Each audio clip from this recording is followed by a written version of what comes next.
Penguin Random House Audio presents Stray, a Memoir by Stephanie Danler. Read for you by Mckenna.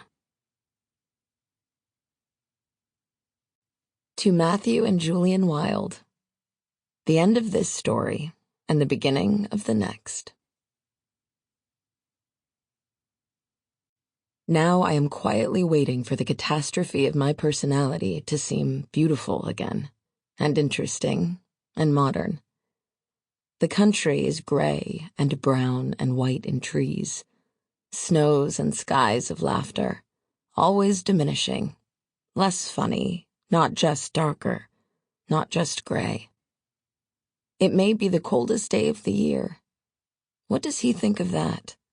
I mean, what do I? And if I do, perhaps I am myself again. Frank O'Hara, Mayakovsky. I have been looking all my life for history and have yet to find it. Joan Didion, South and West. Part 1. Mother. Laurel Canyon, California. The list of things I thought I knew, but did not know, grew quickly during my first weeks back in Los Angeles. A hummingbird dropped dead. Its wings stopped pounding. Gravity took over. Its body jumped when it hit the wooden deck. I didn't know that the water in my bird feeder was moldy. An omen? Asks Eli, who is sunning himself in my yard, his tan a mark of leisure, unemployment, and depression.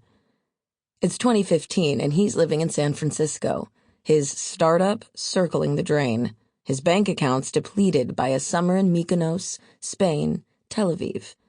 But here he is, hopping commuter flights to Los Angeles based on his whims or mine, coming home at 8 a.m. from an after-hours party. I thought you were at breakfast, I would say, already at my desk, and he'd laugh in my face before passing out in my bed fully clothed, cigarette smoke wafting up. He slept off entire days, weeks, months of his life. Oh, to be Eli, was what we said behind his back. It seemed that no triviality of responsibility, debt, or consequence could ever latch on to him. Is it possible it's a good omen? I ask. No, says Eli. I stare at the bird and wonder why it chose me to witness its death. I've always been ashamed of the Southern California mysticism I've kept.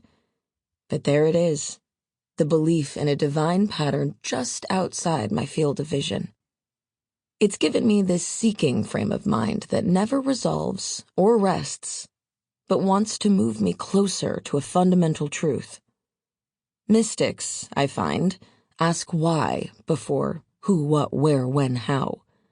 A tendency that leaves them bereft of practical knowledge.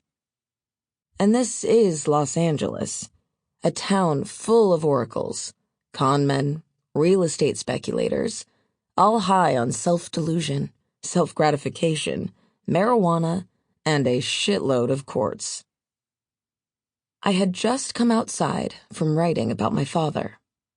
The writing made me physically tender. Flu symptoms would flourish, and I'd sit in the sun until they passed. I moved here in the middle of fire season. A knuckle-cracking wind flies through Laurel Canyon, where I've found a cottage to rent while I wait for my next life to start. Every snap of static is a potential spark. A few nights earlier, I'd entertained at the house, built as a hunting cottage back in the 1920s. When the Santa Monica Mountains were filled with populations of mountain lions, deer, and boar, which, by the 1920s, were well on their way to being killed off, in no small part due to cottages like this one.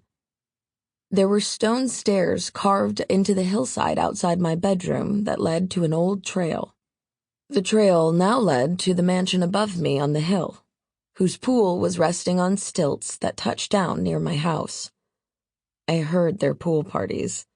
Once a flamingo float was thrown overboard and landed in my yard. I was still good at dinner parties, a skill left over from my married life. Though I was out of practice, and now they took me all day to prepare. I swept the dust and debris off the outdoor table in the morning, only to find that by the afternoon it was covered again. The winds. I made a vinegar braised chicken, an Alice Waters recipe. I came out more elegantly than I expected. The night was almost too cold for Chenin Blanc, and we wore sweaters. I bought small hurricane lamps at Home Depot, which glowed and bestowed upon this scene a stylishness far beyond my capabilities. The canyon rose up above us, rickety. "I have a friend," someone started, "who was at a party with the fire chief of Los Angeles. He said what scares him most, more than Malibu or anywhere else in the Santa Monica Mountains, is Laurel Canyon. He said it keeps him up at night." We discussed how Laurel Canyon has only one way in and one way out. Single ingress and egress is what they call it, which means that not only would the road be swarmed with cars trying to evacuate, it would also be impossible for emergency vehicles to get in. "Not to mention the tiny streets up the hill," someone else chimed in. "I can barely get my sedan through there." All this became clear in the 1950s, when the canyon was ravaged by fire and it was impossible to defend. There was the tinder-dry vegetation to contend with, in addition to the density of housing, prolific and vertical, which adds to its vulnerability, as fire is driven upward when it burns. Cyclonic, some call those fires. Yet the fires of the 1950s, the 1970s, the early aughts did not impede building. Quite the opposite. Look at Malibu. Real estate companies were given tax breaks to rebuild, homeowners advised to take out insurance, and a cheerful amnesia was prescribed to anyone living near the Santa Monica Mountains, or really anywhere in this disaster-prone city. The mountains have always been on fire, since Spanish sailors spied this land in the 1500s, calling San Pedro the Bay of Smoke. The Chumash and Tongva Native Americans practiced controlled burns of the hills to avoid the kind of cyclonic infernos we have today. These fires seem to be the result of our ceaseless development, as well as our failure to fund fire prevention. The prevention itself means there's more chaparral, more sage scrub, more dried-out grasses that light up when the fires and winds do come. And they always come. Yet Californians build, pick through the ashes of their houses, build again. This I understand. People often act against common sense when they've fallen in love with a fantasy. And isn't this Laurel Canyon cottage a fantasy I had? As the landlord toured me through it and I noticed the lack of any updates since the 70s, he said, "Yeah, that's about when Fleetwood Mac lived here." I signed the check immediately, even though I knew I was about to run out of money. Toward the end of dinner, the winds came like a hot exhale and blew the napkins off the table. Some people made excuses, checked traffic on their phones. The remaining guests voted to move inside. In that foreboding, omniscient wind, I felt like a child again.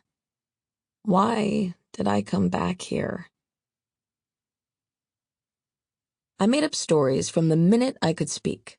A natural escapist, I was always looking for the hidden, real world.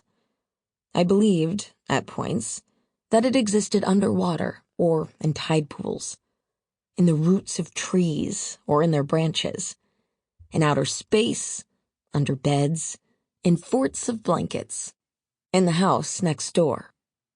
I told my elementary school classmates that my father was an astronaut and therefore had to be away from home. I told my younger sister that we were exiled aristocracy, descendants of the Romanovs, and that she must always behave like a princess.